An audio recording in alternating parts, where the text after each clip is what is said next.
Good evening students, मैं रोहित सिंह आप सभी का ऑनलाइन शिक्षण के यूट्यूब परिवार में स्वागत करता हूं। आज मैं मैथ की क्लास नंबर 8 करा रहा हूं, जिसमें आपको मैं युगपत समीकरण के बारे में बताऊंगा।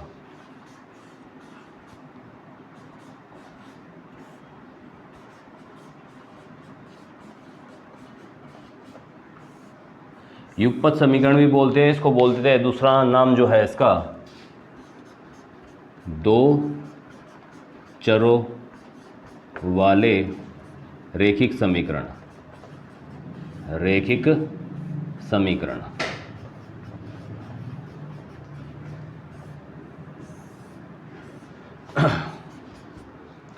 ये समीकरण का जो साधारण रूप होता है या व्यापक रूप जो होता है, व्यापक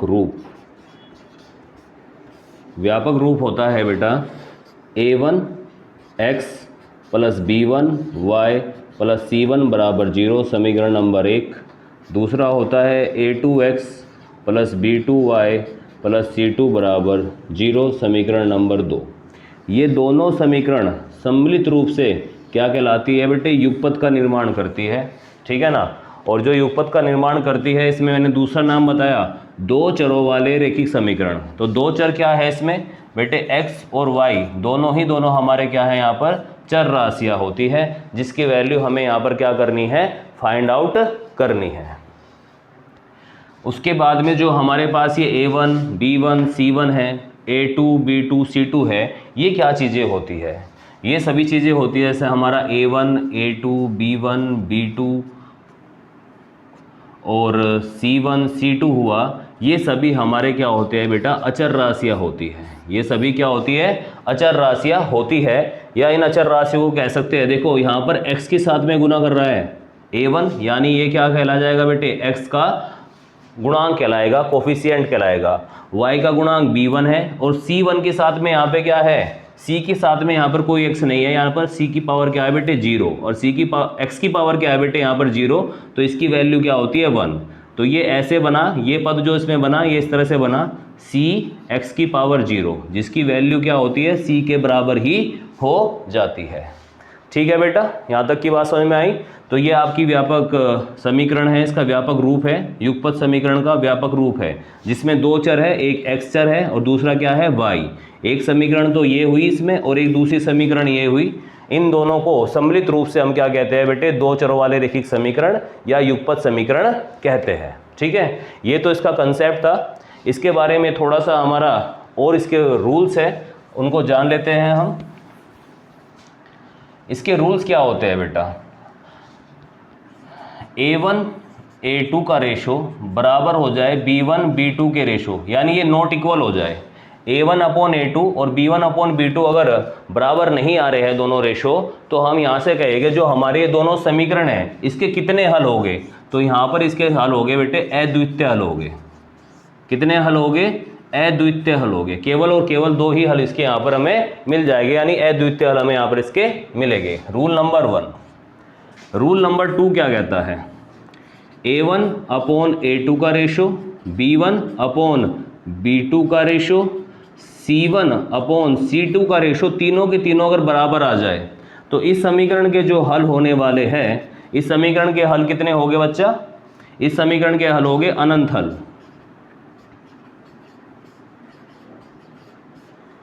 इस समीकरण के हल क्या हो गए? अनंत हल हो जाएंगे। तीसरा नियम हमारा क्या कहता है? तीसरा नियम कहता है a1 अपॉन a2 बराबर है b1 अपॉन b2 के, परंतु c1 अपॉन c2 बराबर नहीं है। तो इस कंडीशन में जो हमारे हल होंगे वो हल क्या होगा? कोई हल नहीं है। कोई हल नहीं है। ठीक है, यहाँ तक की बातें आपको समझ में आ गई सारी? तो जब ये तीनों रेशो आपस में बराबर हो जाएंगे तो अनंत हल कहलाएंगे। जब a1 अपॉन a2 और b1 अपॉन b2 और c1 अपॉन c2 बराबर नहीं है तो अद्वितीय हल कहलाएंगे। और जब आपका बेटे a1 upon a2 b1 upon b2 बराबर है बट c1 अपॉन c2 बराबर नहीं है, तो समीकरण के कोई हल नहीं होंगे। क्लियर है यहाँ तक की बातें? ये नियम आपके हैं, आपके जो सिलेबस में है इससे रिलेटेड शायद कोई सवाल नहीं मिलेगा, पर मैंने आपको कंसेप्ट बताने के लिए बेस से आपको बता दिया है। आपके जो सिलेबस में यहाँ पर चीज़ें आई हुई है वो यहाँ पर 3 तरह की चीज़ें आई है। जो हमारी व्यापक रूप होते हैं इनके हल निकालने की हमें 3 विधियाँ होती है हमारे पास में। पहली विधि है बेटे प्रतिस्थापन विधि, दूसरी विधि होती है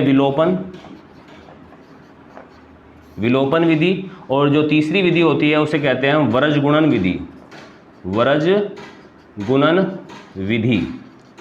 इन 3 तरीके के समीकरण से, इन तीनों नियम से हमें क्या करना है, युगपत समीकरण को सोल्व करना है और क्या निकालना है, x की वैल्यू क्या होगी और y की वैल्यू क्या होगी ये पता करना है। इस विधि से भी हमें सोल्व करनी है, x की वैल्यू क्या होगी, y की वैल्यू क्या होगी, इससे भी सोल्व करना है, यहाँ से भी x की वैल्यू निकालनी है और y की वैल्यू निकालनी है। अब क्वेश्चन ये आया सर पेपर में हम तीनों में से कौन सी विधि लगाएंगे, तो बेटे पेपर में आप जो विधि लगाओगे या तो वो दिए होगा कि ये आपके पास में 2 युगपत समीकरण है, इनका हल प्राप्त करो। अगर ऐसे क्वेश्चन दिया कि आपके पास में ये, जैसे कि मैं एज एग्जांपल बोल रहा हूँ 3x + 4y + 7, सेकंड दे दिया आपको 7x + 8x + 9 के हल ज्ञात करो, तो बेटे इसमें इसने किसी भी विधि का नाम नहीं दिया, तीनों में से जो अच्छी विधि लगेगी आप उससे क्वेश्चन सोल्व कर लोगे। अगर पेपर वाले ने क्या किया, पेपर में दे दिया कि 2 युगपत समीकरण है, उसे केवल प्रतिस्थापन विधि से करो, तो केवल प्रतिस्थापन विधि लगानी पड़ेगी। विलोपन से कहा तो विलोपन, और ब्रजगुणन विधि से कहा तो ब्रजगुणन विधि से ही हम उसको सोल्व करेंगे। तो यानी हमें तीनों ही विधियां से क्वेश्चन सोल्व करना आ जाना चाहिए, क्योंकि क्वेश्चन वाला ये पर्टिकुलर करके भी आपको दे सकता है कि आपको इसी विधि से सोल्व करना है। अगर क्वेश्चन में नहीं दिया गया तो तीनों विधियों में से जो आपको पसंद आए आप उससे सवाल को सोल्व कर सकते हैं। तो आइए इसी पर हम कुछ टाइप के क्वेश्चन अपना ले लेते हैं।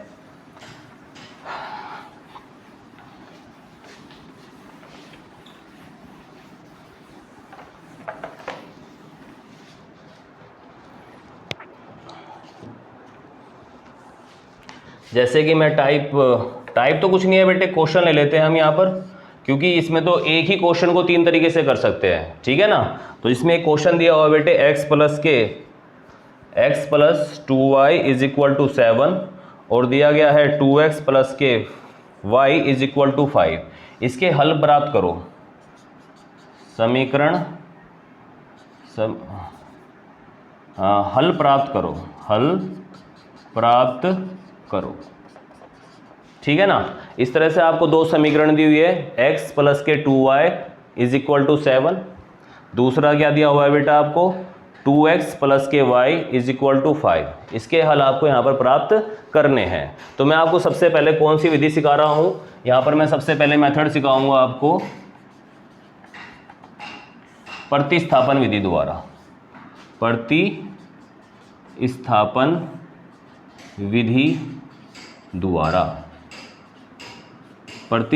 विधि द्वारा, ठीक है ना। तो इस क्वेश्चन का जो सॉल्यूशन होगा कुछ इस प्रकार होगा। पहला समीकरण दिया है x + 2y = 7। अब इसको हम व्यापक रूप के रूप में लिख लेते हैं, x, चलो इसे यहीं छोड़ देते हैं, ये हो गया। अब यहाँ से बेटे 2 तरीके हैं, इस सवाल को मैं 2 तरीके से सोल्व कर सकता हूँ। पहला तरीका क्या, प्रतिस्थापन विधि कहती है कि यहाँ से मैं x की वैल्यू निकाल लूँ या मैं y की वैल्यू निकाल लूँ, जो मुझे अच्छे लगे वो वैल्यू मैं निकाल के रख लूँ यहाँ पर। जैसे मैं यहाँ पर x की वैल्यू निकाल रहा हूँ, x बराबर क्या हो जाएगा 7, ये 2y इधर चला जाएगा, क्या आ जाएगा बेटे 7 - 2y। ये इक्वेशन नंबर क्या होगी हमारी, फर्स्ट आ गई। नाउ गिवन है, हमें गिवन क्या है, सेकंड 2x + k y = 5, ठीक है ना। ये आपकी क्या है बेटे, सेकंड इक्वेशन इसमें दी हुई है। फर्स्ट इक्वेशन से जो x की वैल्यू आई है वो इसमें पुट कर दो, यानी प्रतिस्थापित कर दो, ठीक है ना। प्रतिस्थापित यानी रखना।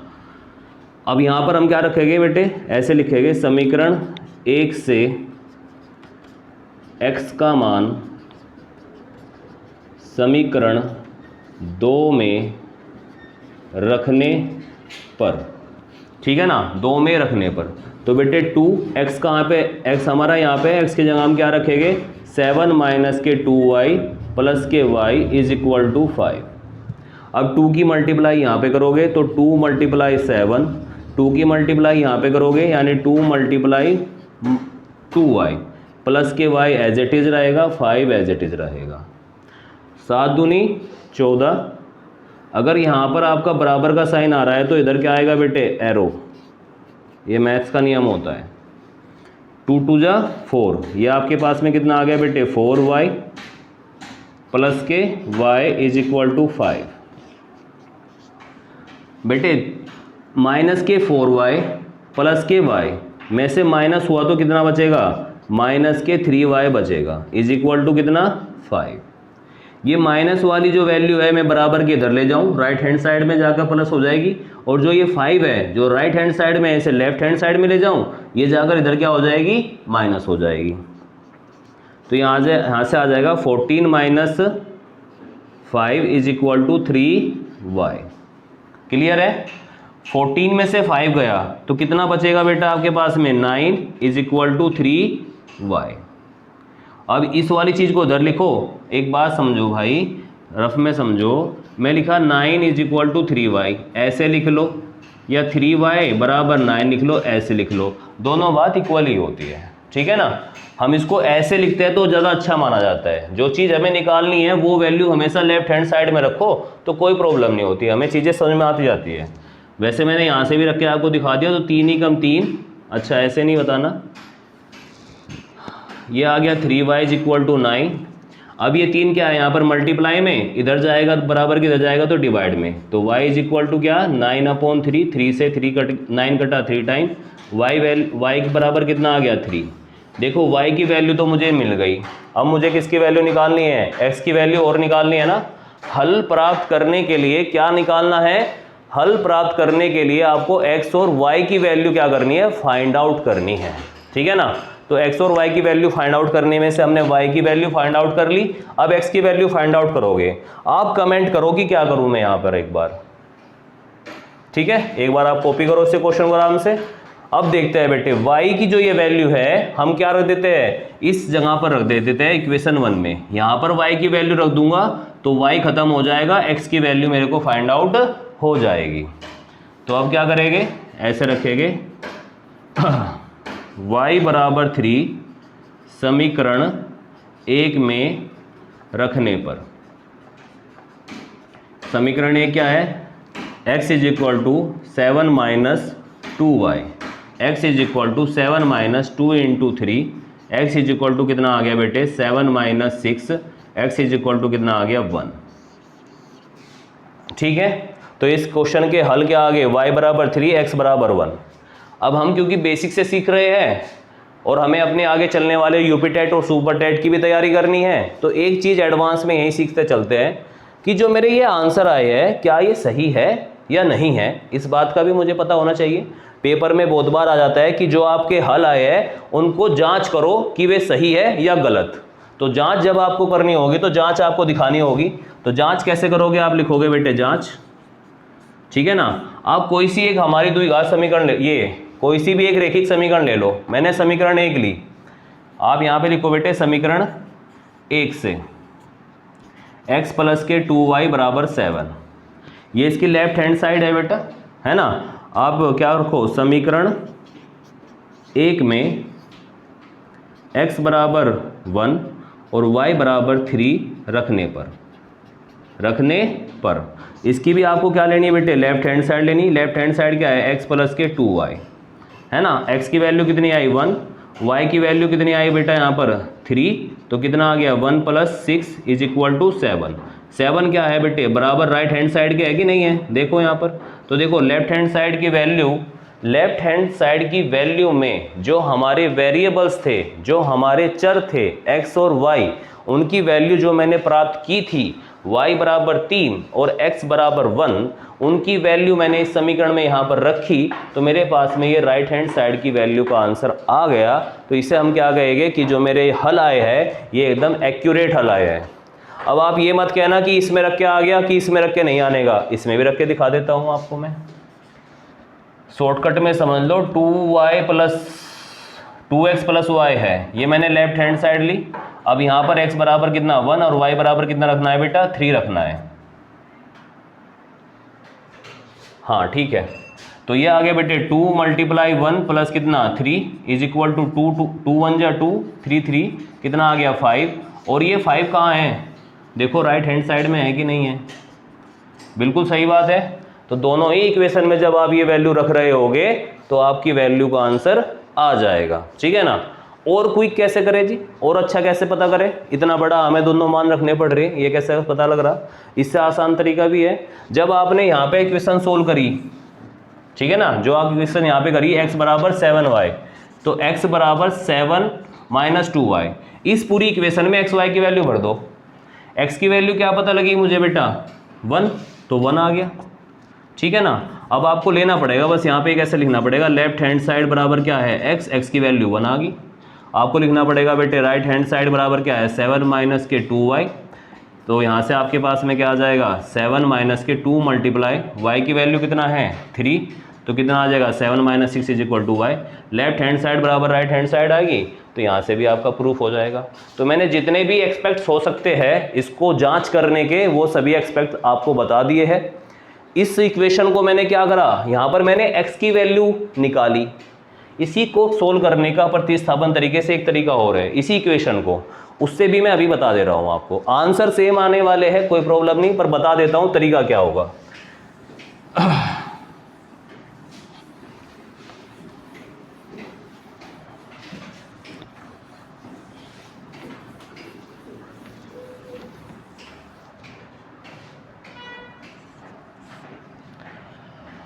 जैसे कि हमें दिया था या दिया है x प्लस के 2y is equal to 7 equation number 1, 2x plus के 7y is equal to 5 equation number 2।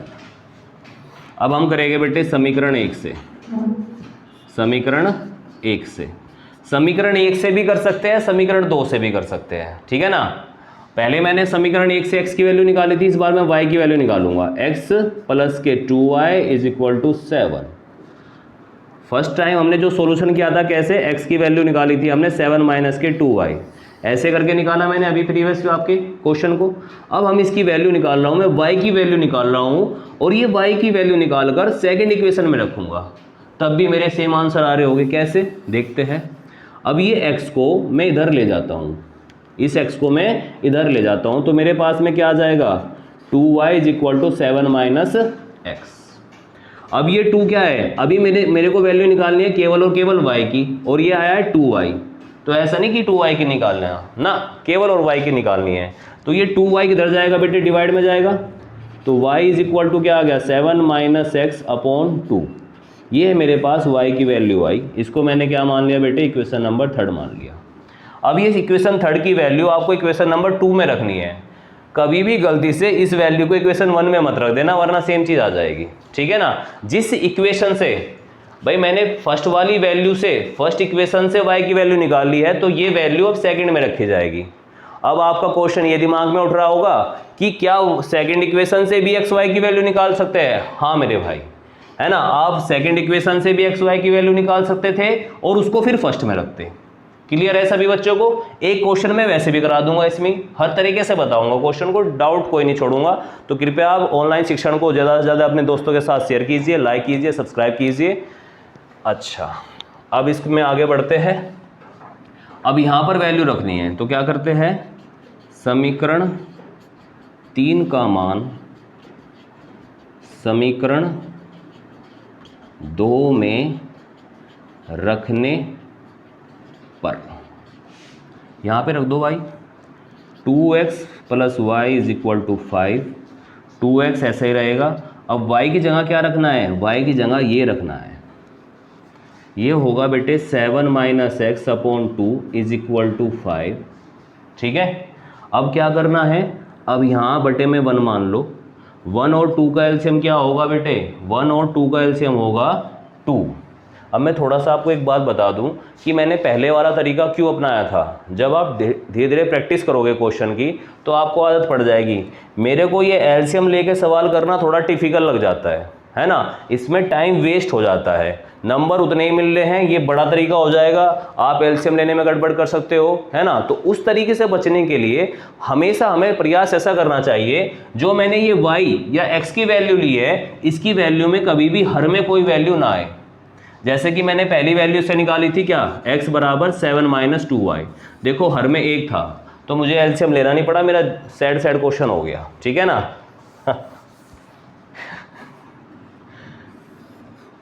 तो जल्दी से मेरा क्वेश्चन हो गया, ठीक है। तो 1 और 2 का एलसीएम कितना आएगा बेटा, 2 आएगा। अब 1 के टेबल में 2 कितने बार आता है, 2 टाइम आता है। 2 की मल्टीप्लाई 2 में करोगे तो कितना बेटे, 4x प्लस, अब 2 की मल्टीप्लाई 2 से करो, 2 को 2 से डिवाइड करोगे तो 1 टाइम, और 1 की मल्टीप्लाई इस पूरे ब्रैकेट में करोगे तो 7 माइनस एक्स ऐसे ही रहेगा, इज इक्वल टू 5। अब इस 2 की मल्टीप्लाई इधर होगी, इसे क्या बोलते हैं, ब्रजगुणन विधि। ब्रजगुणन विधि द्वारा भाई इसके बटे 1 मान लो, ठीक है ना। इस 1 की मल्टीप्लाई इस सारी वैल्यू में करोगे, 1 की मल्टीप्लाई किसी भी नंबर में करो तो उसकी वैल्यू चेंज नहीं होती, तो इस 1 की मल्टीप्लाई यहाँ करूँगा तो ये वैल्यू चेंज नहीं होगी। अब 2 की मल्टीप्लाई 5 में करूँगा तो क्या हो जाएगा, 10। वैसे ही यहाँ पर कितना है बेटे, 4x प्लस के है, और माइनस 1x क्या है, 1x क्या है बेटे, माइनस के है। तो 4x में से 1x गया, कितना बचा, 3x। 3x प्लस के 7 इज इक्वल टू 5 मल्टीप्लाई 2। यहाँ से आपके पास में आया 3x प्लस के 7 इज इक्वल टू 10। ये 7 इधर जाकर क्या हो जाएगा, माइनस का, तो 3x is equal to 10 minus 7, तो 3x इज इक्वल टू कितना आ गया बेटे, 3। ये 3 से 3 डिवाइड हो गया, x बराबर कितना आया, 1। अभी जल्दी से रिमाइंड करो कि पहले बार भी मेरा x बराबर 1 आया था, फिर से x बराबर 1 आ गया। अभी x की वैल्यू को आप इक्वेशन नंबर 3 में रख दो। x का मान समीकरण 3 में रखने पर, यहाँ पर रखा हमने बेटे, y बराबर 7 माइनस एक्स अपॉन 2, 7 माइनस 1/2, 7 में से 1 गया 6/2, और ये 2 से कटा कितने टाइम, 3 टाइम। तो y की वैल्यू क्या आ गई मेरे लाल बाल गोपाल, y बराबर आ गया मेरा 3। तो पहली बार भी मेरी x और y की वैल्यू क्या आई थी, 1 और 3 आई थी। इस बार भी मेरी y की वैल्यू क्या आई बेटा, 1 और 3 आई। एक बार आप दोबारा इस सवाल को देखेंगे आराम से। दिया हुआ है बेटे x plus 2y is equal to 7, एक रेखिक समीकरण दी हुई है 2 चरों में। 2x plus y is equal to 5, ये सेकंड 2 चरों वाली रेखिक समीकरण हमको दी हुई है। आप ये भी पूछ सकते हो कि रेखिक समीकरण क्यों कहते हैं ऐसे, हम रेखिक क्यों कहते हैं। युगपद का तो मतलब हो गया 2 समीकरण का एक युग्म, और रेखिक क्यों कहते हैं। देखो बेटा रेखिक इसलिए कहते हैं, जो यहाँ पर x है और जो y है, ये x और y दोनों के दोनों क्या है, चर राशियां है। इनकी अधिकतम घात कितनी है बेटा, यहाँ पर x की भी अधिकतम घात क्या है, 1, और y की भी अधिकतम घात क्या है, 1। तो वह समीकरण जिसमें चरों की अधिकतम घात क्या हो जाए, 1 हो जाए, वो सभी समीकरण रेखिक समीकरण कहलाती है। जब जिस समीकरण में 2 चर आ जाए, उन दोनों चरों की अलग अलग घात क्या हो जाए, पहले x की भी घात 1 है और y की भी घात 1 है, तो ये क्या कहलाएगी, 2 चरों वाली रेखिक समीकरण, है ना। एक होती है रेखिक समीकरण, जैसे कि मैं एग्जांपल बोल लूं 2x प्लस 5, तो चर क्या है यहाँ पर x, इसकी अधिकतम घात कितनी है बेटा, 1, तो ये बोली जाएगी एक रेखिक समीकरण बोली जाएगी। और अगर हमें क्या बनानी है, 2 चरों वाली रेखिक समीकरण बनानी है, तो इसमें मुझे एक चर और जोड़ना पड़ेगा, जैसे मैंने y जोड़ दिया। तो देखो x की भी अधिकतम घात 1 है, y की भी अधिकतम घात 1 है, यानी ये क्या हो गया, रेखिक समीकरण होगी, 2 चरों में रेखिक समीकरण कहलाएगी। बात समझ में आ गई, कंफ्यूज नहीं होना बिल्कुल भी।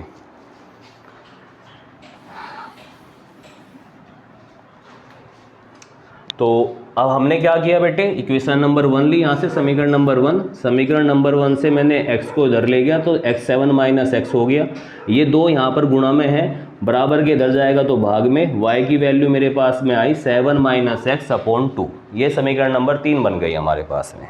फिर समीकरण 3 का मान समीकरण 2 में रखने पर, समीकरण 1 में नहीं रखना, क्योंकि समीकरण 1 से हमने वैल्यू निकाली है y की। जिस समीकरण से हम वैल्यू निकालते हैं उसमें हमको वो वैल्यू पुट नहीं करनी, नोट पॉइंट है, ये नोट कर लेना आप। तो ये हुआ बेटे हमारी क्या हुई, सेकेंड इक्वेशन। सेकेंड इक्वेशन में ये y की वैल्यू 7 माइनस एक्स अपॉन 2 रख दी, और इसके बटे यहाँ पे 1 मान लिया, क्योंकि इसके यहाँ पे हर में कुछ नहीं था, तो इसके हर में 1 मान लिया। जहाँ पर हर में कुछ नहीं होता वहाँ 1 मानते हैं।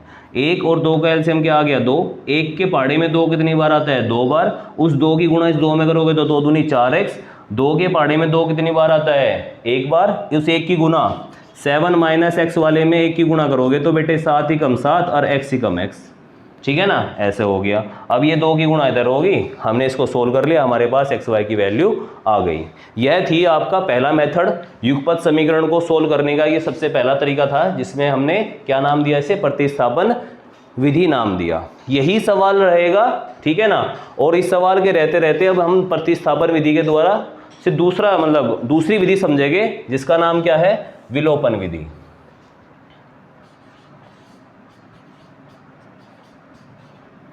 विलोपन विधि।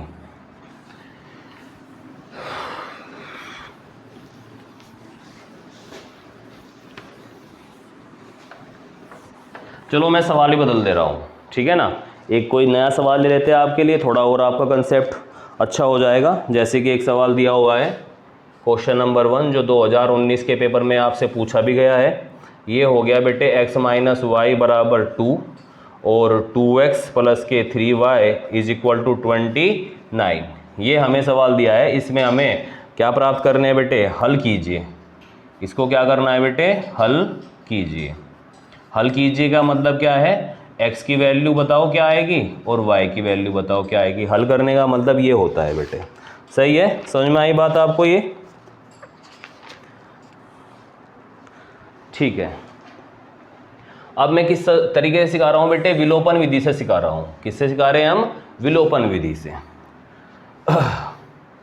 विलोपन विधि के बारे में थोड़ा बताना चाहूँगा। विलोपन विधि में हमें क्या करना होता है कि जो हमारे चर है उनके जो गुणांक होते हैं, जैसे यहाँ पे जो आएंगे नंबर गुणांक, यहाँ पे मैंने जैसे मान लिया कुछ 2/3 4/3, यहाँ पर 2/4 मान लिया, ऐसा कुछ भी। तो जो इनके गुणांक है दोनों समीकरण में उनके गुणांक बराबर करने होते हैं किसी एक चर के। विलोपन विधि का मतलब ये है कि यहाँ पर देखो x का गुणांक क्या है बेटे, x का गुणांक यहाँ पर 1 है, y का गुणांक यहाँ पर 1 है, यहाँ पर x का गुणांक 2 है, यहाँ पर y का गुणांक क्या है बेटा, 3 है। तो हमें करना क्या है, हमें करना ऐसे है कि या तो मैं x के दोनों समीकरण में x के गुणांक बराबर कर लूँ, या दोनों ही समीकरण में y के गुणांक बराबर कर लूँ। दोनों के गुणांक बराबर नहीं करने, ठीक है ना। या तो हमारी चॉइस है, या तो हम x के गुणांक बराबर करेंगे या y के गुणांक बराबर करेंगे। उसी तरीके से ये सवाल भी 2 तरीके से हो जाएगा ना। मैं दोनों तरीके से सवाल सोल्व करके दिखाता हूँ आपको, है ना। अब इसका हल देखते हैं, विलोपन विधि का सॉल्यूशन।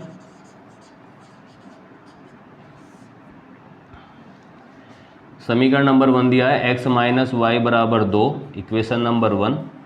और बेटे 2x माइनस के 3y बराबर कितना, 29 नहीं दिया है ना, एक मिनट, हाँ 29 कितना दिया हुआ है बेटा, 29, इक्वेशन नंबर 2। अब हम क्या करते हैं, देखो यहाँ पर 1 है, x की जगह यहाँ पर क्या है 2। अगर इस वाले में मुझे x बराबर 2 करना हो जाए तो मुझे क्या करना पड़ेगा, इस पूरी समीकरण में 2 से गुणा करनी होगी। तो कैसे लिखेंगे बेटे, समीकरण 1 में दोनों ओर का मतलब left hand side right hand side, दोनों ओर 2 से गुणा करने पर। तो बेटे इस इक्वेशन में करता हूँ x माइनस 2y, इस पूरे में मैंने 2 से गुणा कर दी और बेटे 2 इंटू 2 कर दिया। अब 2 की गुणा यहाँ पे करूँगा बेटे कितना, 2x माइनस के 2y इज इक्वल टू कितना 4। ये समीकरण नंबर क्या आ गई मेरे पास, 3 आ गई, ठीक है, ओके वेरी गुड। अब हम क्या करेंगे बेटा, अब ये करेंगे कि समीकरण 2 जमा समीकरण 3 कर दो, समीकरण 2 जमा समीकरण 3 कर दो। बेटे कुछ सवालों में समीकरण 2 माइनस 3 करना पड़ता है, कुछ समीकरण में प्लस करना पड़ता है। जब नेक्स्ट टाइप कराऊंगा तो बताऊंगा कि माइनस कैसे करना पड़ता है, ठीक है ना। तो यहाँ पे अब दोनों समीकरण लिखेंगे बेटे।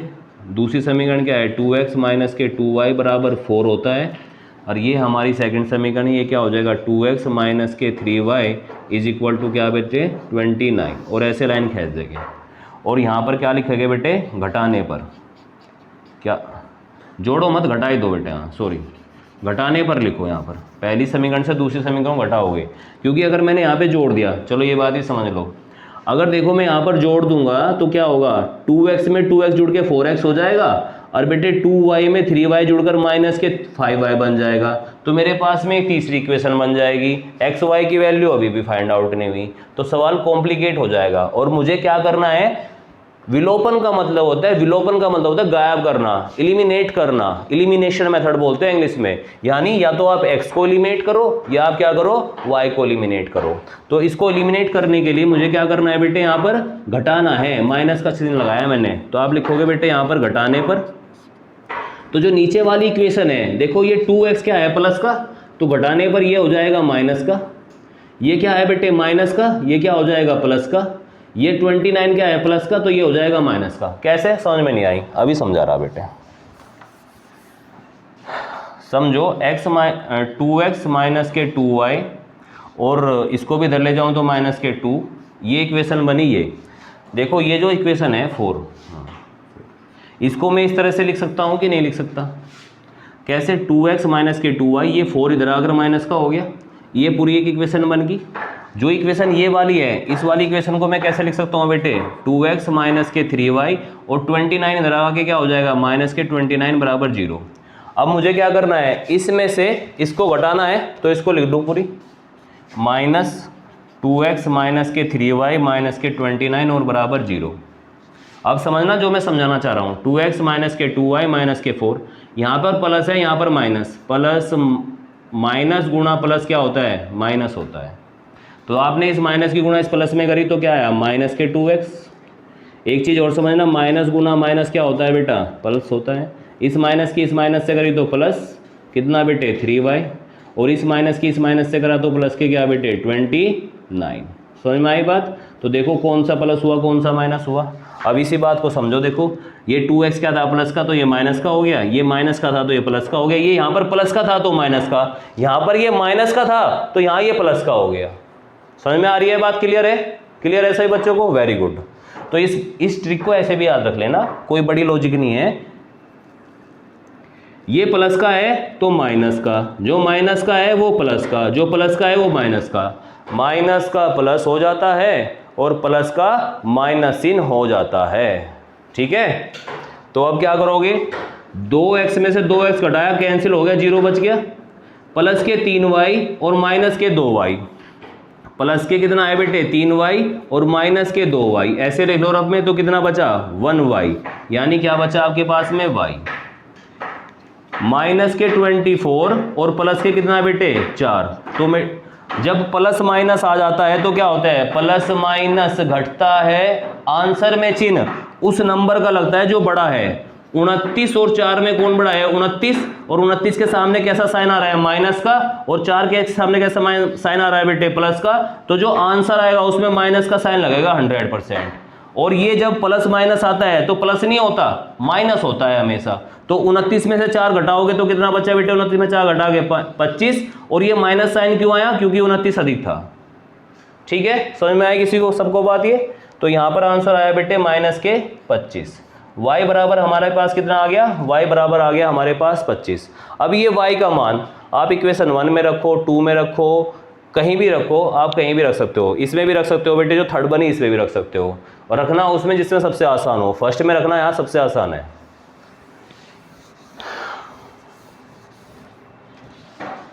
y का मान समीकरण 1 में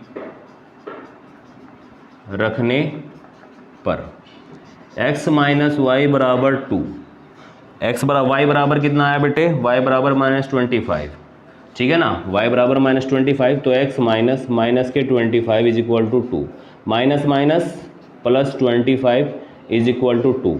ये माइनस के इधर जाकर क्या हो गए बेटे, प्लस, तो x बराबर क्या आया, 2 माइनस 25। अब दोबारा मैंने वही कंसेप्ट बताया, माइनस और ये प्लस, ये प्लस ये माइनस, माइनस प्लस घटता है, माइनस प्लस घटता है। तो यानी आप क्या करोगे, 25 में से 2 घटाओगे तो कितना बचा, 23। क्या ये प्लस के 23 आएंगे, नहीं जी, पता करना पड़ेगा 2 और 25 में से कौन अधिक है, 2 और 25 में 25 अधिक है। 25 के आगे क्या चिन्ह है, माइनस का, 2 के आगे क्या चिन्ह है, प्लस का। तो जो बड़ा संख्या है उसका चिन्ह आंसर में आएगा, तो क्या आ जाएगा बेटे, माइनस के 23 आंसर आ गया। तो x की वैल्यू भी आ गई, y की वैल्यू भी आ गई। इसका आपको वेरिफिकेशन करना है यानी जांच करनी है, तो जांच भी करेंगे। x माइनस वाई में वैल्यू रख लो बेटे समीकरण 1 की लेफ्ट हैंड साइड में, ठीक है ना। तो x बराबर कितना आया, -23 माइनस के 25, ठीक है। अब ये -23 माइनस माइनस प्लस 25, दोबारा से समझोगे बात को, माइनस प्लस घटता है, माइनस प्लस घटता है। तो बेटे यहाँ पे क्या करोगे, 25 में से 23 घटाओगे तो कितना बचा। भाई ये बात तो आप सब जानते हो, बड़ी चीज़ में छोटी चीज़ घटाते हैं, तो यानी बड़े नंबर में छोटा नंबर घटाया मैंने, तो कितना बचा 2। ये 2 के साथ में साइन कहेंगे आएगा जी। देखो 25 क्या है, अधिक है, और 23 क्या है, कम है। 25 कैसा है, प्लस का, 23 कैसा है, माइनस का। तो यहाँ पर ये माइनस का चिन्ह अब नहीं आने का, क्योंकि ये छोटा नंबर हो गया। यहाँ पर माइनस का चिन्ह इसलिए आया था क्योंकि ये बड़ा नंबर था 2 से, और ये क्या है 25 से छोटा है। तो 25 का चिन्ह कैसा है, प्लस का है, तो प्लस का आंसर आएगा बेटे यहाँ पर 2। देखो ये आपका राइट हैंड साइड आ गया क्या, देखो जरा देखो, आ गया 2, ठीक है भाई। तो इसी के साथ में ये आपका इस युगपत समीकरण को सोल्व करने की आपकी दूसरी विधि हो गई, जिसका नाम क्या है बेटे, विलोपन विधि हो गया, ठीक है। आइए बढ़ते हैं इस युगपत समीकरण की जो तीसरी विधि है, जिससे आपके पेपर में क्वेश्चन आता है, जिसका नाम क्या है बेटे, ब्रजगुणन विधि। ब्रजगुणन विधि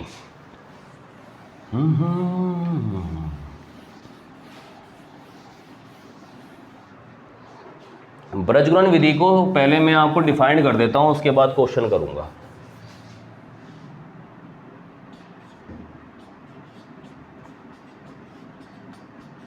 ब्रजगुणन विधि, ठीक है। अच्छा चलो स्टार्टिंग से सवाल से ही समझ लेंगे सब चीज़ें, सवाल से चलो। a1x b1y प्लस c1 बराबर 0, ये हमारी जो युगपत समीकरण होती है उसकी एक समीकरण हुई, रैखिक समीकरण हुई 2 चरों वाली। अब मैंने दूसरी समीकरण ली बेटे, ये क्या हुई हमारी, ये भी 2 चरों में रैखिक समीकरण हुई, और ये दोनों समीकरण एक साथ क्या करती है बेटे, युगपत समीकरण का निर्माण करती है, युगपत समीकरण कहलाती है ये दोनों समीकरणें सम्मिलित रूप से युगपत समीकरण कहलाती है। अब इस युगपत समीकरण को मुझे क्या करना है, ब्रजगुणन विधि से हल करना है। हल करने का मतलब क्या है, x की वैल्यू पता करनी है, y की वैल्यू पता करनी है। तो बेटे जब x की वैल्यू पता करनी है तो मैं सबसे पहले x लिखूंगा, यहाँ पर बटे का साइन लगाऊंगा और x को ढक लूँगा। ढक लिया मैंने x को। अब जैसे मैं बता रहा हूँ वैसे करना है और कुछ नहीं करना है। ये b1 है तो b1 यहाँ पर लग दिया, इसके नीचे क्या है b2 तो b2। सबसे पहले 1 वाली इक्वेशन ऊपर उतारनी है, सेकंड वाली इक्वेशन नीचे उतारनी है। फिर उसके बाद में क्या है बेटे, c1 c2 है, c1 c2 निकाल लिया, ठीक है। बराबर का साइन लगाया, y लिखा, y पे माइनस ले लिया यहाँ पर। अब y पर हाथ रख लो, इधर क्या बचा बेटे, पहले c1 c2 नहीं लिखना, यहाँ पर a1 a2 लिखना है, a1 a2 c1 c2। उसके बाद ये क्या आया बेटे, यहाँ पर लिखोगे c की वैल्यू निकालनी, यानी कांस्टेंट है, इसके लिए आएगा 1, इस पर हाथ रख लो बेटे। अब क्या आएगा, a से शुरू करना है, a1 a2 b1 b2। समझ में आए सही बच्चों को बात। अब क्या करना है, पहली गुणा ऐसे करनी, ये गुणा करनी बेटे पहली ऐसे, अभी बता रहा हूँ कैसे। x बराबर क्या लिखोगे बेटे, b1 c2, और जब ये वाली गुना करोगे डॉट वाली तो माइनस का साइन लगाओगे यहाँ पर, ठीक है, और माइनस का साइन लगा के लिखोगे b2 c1। फिर बराबर रखोगे माइनस y1, पहली गुना ऐसे a1 c2, फिर ये डॉटेड वाली गुना करोगे, माइनस का साइन लगाओगे a2 c1। उसके बाद बेटे 1 रखोगे, पहली गुना ऐसे करोगे a1 b2, फिर ये गुना करोगे बेटे माइनस a2 b1। ये आपका फॉर्मूला हो गया इसके गुणन करने का। अब जी इससे x और y की वैल्यू कैसे निकलेगी, देखो ऐसे निकलेगी। अब हम क्या करेंगे बेटा, जो x की वैल्यू आई हमारे पास में, x बराबर कितने बटे में क्या आया, b1 c2 minus b2 c1, इसको बराबर रखेंगे 1 वाले के, 1 वाले के बराबर रखकर निकालेंगे x की वैल्यू। अब इधर इसके बटे में क्या आ रहा है बेटे, यहाँ पर a1 b2 a2 b1। अब इस वाले की गुना यहाँ पर कर दो एक में, x यहीं रह जाएगा, तो x की वैल्यू क्या आई, B1C2 B2C1 upon A1 B2 A2 B1। ये वैल्यू तो मुझे मिल जाएगी x की। इसी तरह से y की निकालनी, तो y बराबर क्या हो जाएगा, y के बटे में क्या है बेटा, minus Y, A1C2 minus A2C1 बराबर 1 upon A1 B2 minus A2 B1। ठीक है, इसकी मल्टीप्लाई इधर कर दो बेटे यहाँ पर, तो यहाँ माइनस वाई बचा, A1C2 A2C1 upon A1 B2 A2 B1। ये माइनस भी इधर ले जाओ, तो y बराबर, और इस माइनस की मैं अंदर गुना कर रहा है यहाँ पे, तो जो प्लस का वो माइनस हो जाएगा, जो माइनस का वो प्लस हो जाएगा, तो क्या आ जाएगा A2C1, ये प्लस हो जाएगा, ये पहले लिख लिया, ये माइनस हो जाएगा, ये पीछे लिख लिया, A1C2 upon A1 B2 minus A2 B1। ये क्या आ जाएगी मेरे पास, y की वैल्यू आ जाएगी। सभी बच्चे से कॉपी करेंगे इस मेथड को जल्दी से, बहुत अच्छा मेथड है। ये एक ऐसा मेथड है जो किसी भी प्रकार की द्विपद समीकरण को बहुत जल्दी से सोल्व कर देता है। समझना भारी है, एक बार समझ में आ जाए, एक क्वेश्चन लग जाए इससे, फिर इससे क्वेश्चन इतनी जल्दी होते हैं कि हम हमेशा कोशिश करते हैं कि ब्रजगुण विधि से इसको सोल्व कर दें। और जैसे आपके आने वाले समय में CTET होएगा और आपका UPTET होएगा और आपका सुपर टेट होगा, उसमें जो आपकी ये समीकरण आएगी, तो ये वाला जो ब्रजगुण विधि है आपको बहुत ज़्यादा हेल्प करेगी मिनटों में, सेकंडों में सवाल का आंसर लाने के लिए। ठीक है, इसको मैं एक बार और बता दे रहा हूँ। ये आपके दो रेखिक समीकरण थे यहाँ पर, दो चरों में। आपने x वाले के लिए इस पर वैल्यू हाथ रख लिया यहाँ पर x पर, तो B1 B2 C1 C2। y के लिए माइनस वाई लेना, बस ध्यान रखना। ये माइनस वाई क्यों लिया मैंने, ये बात भी समझा देता हूँ, ताकि पहली गुणा मेरी हमेशा ऐसे हो जाए, है ना, मेरा ये कर्म ना टूटे। अगर मैं यहाँ माइनस नहीं लूँगा तो ये पहली गुना यहाँ पे ऐसे ना होगी, ऐसी हो जाएगी, और फिर मैं जब सवाल करूँगा भूल जाऊँगा। तो मैं एक ही चीज़ याद रखूँ, x माइनस वाई 1, और पहली गुना ऐसे, दूसरी गुना ऐसे, दूसरी गुना ऐसे, दूसरी गुना ऐसे। जब दूसरी गुना करोगे तो माइनस करके रखोगे वैल्यू। ठीक है, चलिएगा इस क्वेश्चन पे भी एक टाइप ले लेते हैं हम जल्दी से।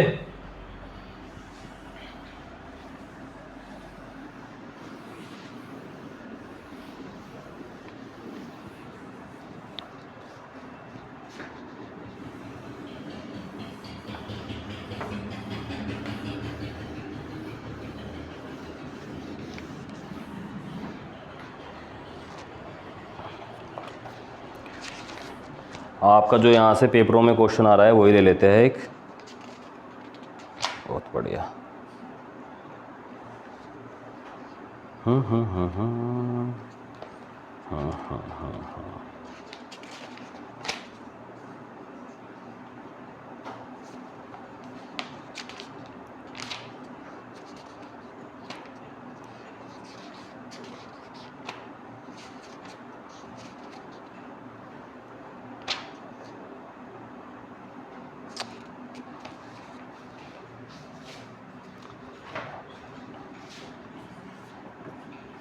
टू एक्स प्लस के 3y is equal to 5, 5x plus के 4y is equal to 9। Equation number 1, equation number 2। ठीक है ना, ये आपको कोई सवाल दिया हुआ है और इसको आपको सोल्व करना है। किससे करना है बेटे, ब्रजगुणन विधि से करना है। तो सबसे पहले तो आप इसे स्टैंडर्ड फॉर्म में कन्वर्ट करोगे, इसके व्यापक रूप में। अब आप इस समीकरण को याद रखना, जो आप ब्रजगुणन विधि से करोगे, ये 5 बराबर के इधर रख के नहीं करना, इस 5 को भी इधर लाना है, क्योंकि स्टैंडर्ड फॉर्म क्या होती है, a1x plus b1y plus c1 is equal to 0। ऐसे ही बनाओगे आप समीकरण को। तो बेटे आप समीकरण 1 से कहोगे, आपके पास में क्या है यहाँ पर 2x प्लस के 3y और प्लस वो 5 इधर आ गया, माइनस के 5 ऐसे ब्रैकेट में लिख लिया 0। समीकरण नंबर 1 होगी हमारे पास। ठीक है ना। अब समीकरण नंबर 2 से 5x प्लस के 4y और y उधर से आगे क्या हो गए, माइनस के 9y ऐसे लिख लिया मैंने, बराबर 0। देखो c1 c2 की वैल्यू आ गई। अब लिखोगे बेटे क्या, ब्रजगुणन विधि से, ब्रज गुणन विधि से। ब्रजगुणन विधि कहती है x पर हाथ रख लो, x पर बेटे मैंने हाथ रख लिए, तो y बराबर क्या आ गया बेटे 3 और बटे 4 और इधर से क्या बना मुझे 5 और माइनस के 9। फिर y पर हाथ रख लिया माइनस के y, देखो y पर हाथ रख लिया 2 और 5 माइनस के 5 और 9। यहाँ पर 1 पर हाथ रख लिया ये, तो क्या आ गया बेटे 2 और 5 3 और 4। ठीक है, समझ में आई। अब क्या करना है, पहली गुना ऐसे करनी है, पहली गुना ऐसे करनी है, पहली गुना ऐसे करनी है। आपने x लिखा बेटे यहाँ पर, ये देखो 3 गुना माइनस 9। दूसरी गुना कैसे करनी है, ऐसे, पर साइन कैसे लगाना, माइनस का। और यहाँ पर क्या आया 4 गुना माइनस के 5। ठीक है, बराबर का साइन माइनस के y, पहली गुना ऐसे 2 गुना माइनस के 9। माइनस वाली चिन्ह को हमेशा छोटे ब्रैकेट में लिखना सुविधाजनक रहता है। माइनस के 9, 5 गुना 5, माइनस सूत्र में आता है, और ये 5 और गुना -5 से तो -5 ही रख दिया हमने। फिर बेटे क्या आया 1, ये 2 की गुना 4 में करी तो 2 गुना 4, माइनस फॉर्मूले में 5 गुना 3, तो 5 गुना 3 ऐसे ही रख दिया। ठीक है, इसके नीचे भी दिख जाएगा आपको। यहाँ पर क्या हो गया 9 तिया 27, और माइनस है तो माइनस, क्यों क्यों क्यों क्यों, माइनस गुना प्लस माइनस होता है, तो प्लस के 3 माइनस के 9, तो क्या आ जाएगा माइनस के 27। अब इस माइनस को भूल जाओ, इस गुना को देखो, 4 गुना -5 प्लस माइनस माइनस, 5 चौक 20, माइनस के 20 आए, और माइनस गुना माइनस क्या होता है प्लस, माइनस के 20 इस माइनस से गुना करेंगे तो क्या हो जाएंगे, प्लस के 20 हो जाएंगे, प्लस के 20। समझ में आई सभी को बात, वेरी गुड। माइनस के y is equal two plus minus 18, यहाँ पर भी सेम चीज़, 5 पने 25, माइनस के 25 आए, माइनस के 25 माइनस से मल्टीप्लाई करके क्या हो जाएंगे बेटे, प्लस 25 हो जाएंगे। इधर 1 के अपोन में 4 दूनी 8 और 5 तिये 15। अब कैसे करना है हम सवाल को, x वाली ये वैल्यू 1 के साथ में रख लो एक बार, ये y की वैल्यू 1 के साथ में रख लो एक बार, सवाल सोल्व हो जाएगा। x इज इक्वल टू कितना है बेटे, माइनस के 27 प्लस के 20 बराबर कितना, 1/8 माइनस 15। अब इसे सोल्व कर लो, प्लस के 20 माइनस के 27, माइनस के ज़्यादा है, और जब माइनस प्लस आ रहा होता है प्लस में तो माइनस होता है हमेशा, तो क्या बचेगा बेटे हमारे पास यहाँ पर माइनस के 7, माइनस के 15, माइनस के 8, तो कितना बचा यहाँ से भी बेटे, माइनस के 7 बचा। ये माइनस के 7 ऊपर चले जाएंगे तो x बराबर कितना, माइनस के 7 और माइनस के 7, माइनस 7 से 7 कटा, माइनस से माइनस, x बराबर कितना बचा 1। x की वैल्यू हमारे पास आ गई। अब इसी तरह से हम किसकी वैल्यू निकालेंगे बेटे, y की, ये वाली वैल्यू इस वाली वैल्यू के बराबर रख लो, माइनस के y अपॉन माइनस के 18 प्लस के 25 बराबर कितना बेटे, 1/8 माइनस के 15। ठीक है, तो ये आ जाएगा माइनस के y, प्लस के 25 है माइनस के 18, तो प्लस के ज़्यादा है, माइनस प्लस माइनस होगा, तो कितना बचा बच्चों जल्दी बताओ, ये बचा 5 और 2 7, कहेंगे प्लस के, इज इक्वल टू 1/, इधर भी कितना बचा, माइनस के 7 बचा। ठीक है, अच्छा तो यहाँ पर y बराबर कितना आ जाएगा बेटे, ये 7 ऊपर जाएगा, माइनस के y है, माइनस के 7, 7 से 60 कटा, y बराबर -1, माइनस से माइनस कटा, y बराबर भी कितना आ गया, 1 आ गया आपका, y बराबर भी कितना आया बेटे, 1 आया। अब मुझे चेक करना कि मेरा आंसर सही आया या गलत आया। बेटे x और y की वैल्यू यहाँ पर रख लो, लेफ्ट हैंड साइड में रख लो, इधर लेफ्ट हैंड साइड क्या है, 2x प्लस के 3y, x बराबर कितना आया 1, y बराबर भी कितना आया बेटे आपका 1, तो 2 एकम 2, 3 एकम 3, कितना आ गया 5, देखो राइट हैंड साइड के बराबर आ गया। इधर रखोगे तो भी सही आएगा, 5 गुना 1, 4 गुना 1, तो कितना आ गया बेटे 9, बराबर किसके आ गया, राइट हैंड साइड के आ गया। तो हमारी ये चेकिंग भी हो गई इससे। ठीक है, तो ये आपका था थर्ड टाइप जो आपके इस चैप्टर से पूछा जाता है। आई थिंक इस चैप्टर से संबंधित युगपत समीकरण से संबंधित जो भी क्वेश्चन आपके एग्जाम में पूछा जाता है वो सभी संभावित टाइप के क्वेश्चन आपको करवा दिए गए हैं, तो आप इन सभी क्वेश्चन को प्रिपेयर करेंगे। इन सभी इस चैप्टर से रिलेटेड जो भी प्रैक्टिस क्वेश्चन है वो आपको टेलीग्राम ग्रुप पर सेंड कर दिए जाएंगे, तो सभी बच्चे उन प्रैक्टिस क्वेश्चन को और ज़रूर करें। वे सभी प्रैक्टिस क्वेश्चन आपके पेपर को ध्यान में रखते हुए बनाए गए हुए हैं। उनमें से बहुत सारे क्वेश्चन आपके प्रीवियस ईयर में भी आए हुए हैं और कोई भी बच्चे को घबराने की ज़रूरत नहीं है। मैं यहीं पर ही हूँ। मेरी तबीयत ख़राब थी इसलिए मैं आपके बीच में पढ़ाई सुचारू नहीं कर पाया, उसके लिए मैं वेरी सॉरी। बट अब जल्दी से मैं आपका सिलेबस पूरा कराऊंगा। आप बिल्कुल ऑनलाइन शिक्षण पे लगे रहिए, शेयर कीजिए, लाइक कीजिए। और आज हमारा चैप्टर कंप्लीट हो गया है। क्लास नंबर 8 थी जिसमें हमने युगपत समीकरण करा। नेक्स्ट क्लास में हम नेक्स्ट चैप्टर पढ़ेंगे। तो see you in the next video. Thank you very much.